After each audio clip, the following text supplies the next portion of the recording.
ほやっほ、イヤホン買ってるかい？ふぐみかんのイヤホンレビューの時間だよ。今回紹介するのは、ナイス HCK の新作ケーブル、ナイス HCK シルバーキャットだ。黒猫の次は銀色の猫、ときたわけなんだけど、ケーブルの洗剤やデザインなどには関係性がない。ブラックキャットは4芯で、太めのケーブルだったんだけど、シルバーキャットは8芯で、かなり重量感のあるケーブルだ。取り回しに関しては、ブラックキャットのものを引き継いではいないと思う。クーポン込みで4000円以下のケーブルのため、コストダウンのためケースは付属しない。ケースをそのまま収納に使う人以外には必要のない付属品なので、ここはバッサリカットしてくれた方が個人的にはありがたいな。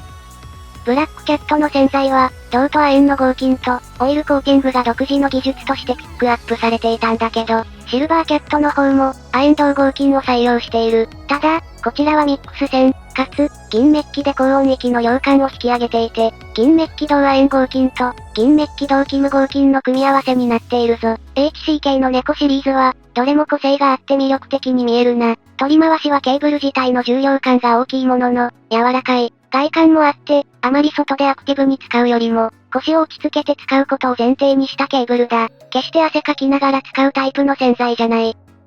さて、そんなわけで、亜鉛合金とキム合金に両方銀メッキ、とかいう、なかなか見ない洗剤を採用した、シルバーカット。その印象は、高音域のシャープさはブラックカット据え置きで、それでいて、ボーカルなどの音域がマイルドかつお上品になった感じだ。ブラックカットはより特化した印象のある音色だったから、こちらの塩梅が欲しかった、という人も多いはず。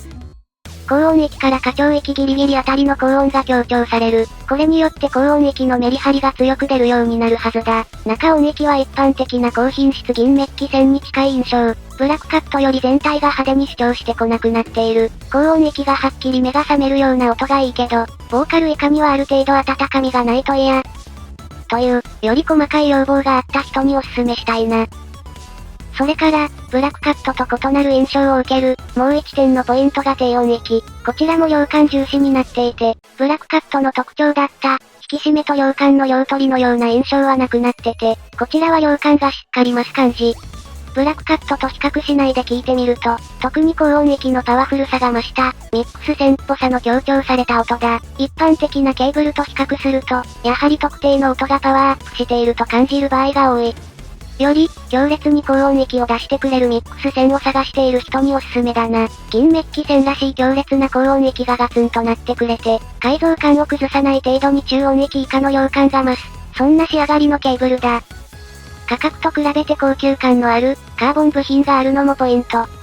ただしせっかく軽量のカーボンを使っているけど、おそらくそれ以外の部分が亜鉛系の合金なので、結構重量はある。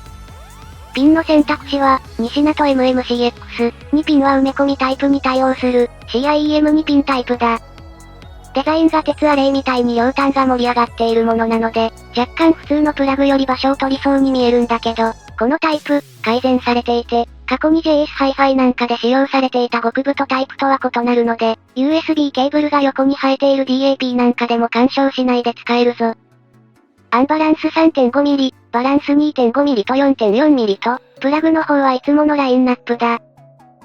というわけで、普段とちょっと違うミックス線、特に高音域の引き立ちが良く、銀メッキのみの8芯なんだけど、低音側の温かみがしっかりある点が特徴的だ。